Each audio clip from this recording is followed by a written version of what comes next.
Assalomu alaykum hammaga. Sizlar bilan bugun yana qisqa obzor qilib, BYD Han LDMP ni razbor qilamiz. 9 sekundda 0 dan 100 gacha chiqadi. Sizlar bilan Hoji Akbar. Endi obzorni boshlasak.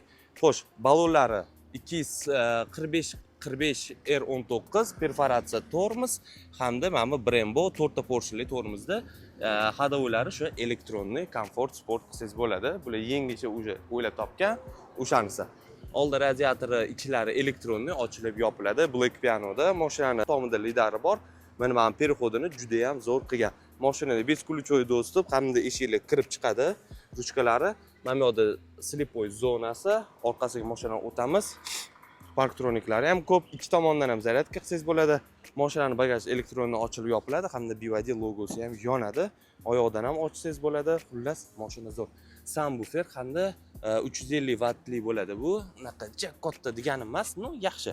Tegidagi joyi ko'rib turganinglardagi nayroda yana xolodilnik uchun joy qoldirilgan, lekin mashinada ham xolodilnik bor. Xo'p, ust ko'rinishini ko'rdik. Ichini o'tamiz. Koja, plasmas, taxta ko'rinishda qilingan. Bu yoqlari glansiy emas, ko'rasizlar, mutniy seriya qilib qo'yibdi. Juda ham chiroyli. Bu yoqlari koja, bu yog'i plasmas, Dinaudio. Albatta bu BYD ni hamma mashinalarida pastga qo'yadi. Yaxshi kolonkalar. Head-up displeyi bor, monitori bor, 15.6 dyumdagi.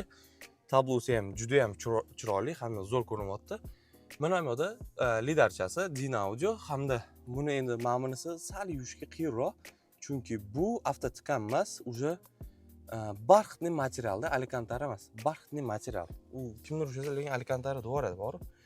Rullarni ko'rinishi, bu ham multimedia, bu yerda avtopilot hamda kruz kontrolga javob beradi. Orqasida avtopilot, ikkalasi bittasi kruz kontrol bo'ladi, bittasi avtopilotga yoqadigan bo'ladi. 50 wattli zaryadka, zo'r ishlaydi. Men o'zim qo'yaman 50 wattligi. Vodnoy zaryadkasi, podstakannik, bu yerda o'zini встроенный холодильник hamda mikrovolnovka, buni bosib tursangiz o'chadi. O'chmadi cho'ta. 5 sekund bosish kerak edi, adashmasam o'chdi. Mana ichini ham ko'rsangiz bo'ladi. Kattagina isitadi hamda sovutadi. -6 gradusdan +50 gradusgacha. Xo'p, endi o'rindiqlarga keladigan bo'lsak, o'rindiqlarga lekin gap bo'lishi mumkin emas, juda ham udobniy. Bu oldi o'rindig'i o'zida abagrev masaji bor hamda hamma joyini regulirovka qilsangiz bo'ladi. Buni o'zini bu yoqqa, tepaga, pastga. Bu yog'ini alohida, bu yog'ini alohida, bu yog'ini alohida, bu yog'ini alohida, bu yog'ini alohida qilsangiz bo'ladi. Atabanka ham alohida kirib chiqadi. Orqada ham xuddi shu. Orqa shunchalik quchoqlab olar ekanki, maza qilib o'tirasiz. Atabankalar ham bor orqada. Juda ham zo'r. Menga yoqdi. Kolonkalar soni juda ham ko'p. Xo'p, ko'payib ketdi obzorimiz. Abdufabagrev masaj oldi hamda orqa o'rindiqlarda bor. Endi boshqa xarakteristikasiga keladigan bo'lsak, mashinada 30 kilovatli batareyka bor. Ya'ni 180 kilometr siz to'liq zaryadkada yura olasiz. 180 kilometr degani bilan endi ko'rsatkich shunaqa. Benzin bilan ikkalasini aralash siklda yursangiz 1300 kilometr yuradi mashina. 50 litrli bak. Shunada 544 ta ot kuchi bor. 0 dan 100 gacha razgoni 3.9 sekund. Seni kerak bo'lsa aytaverasiz.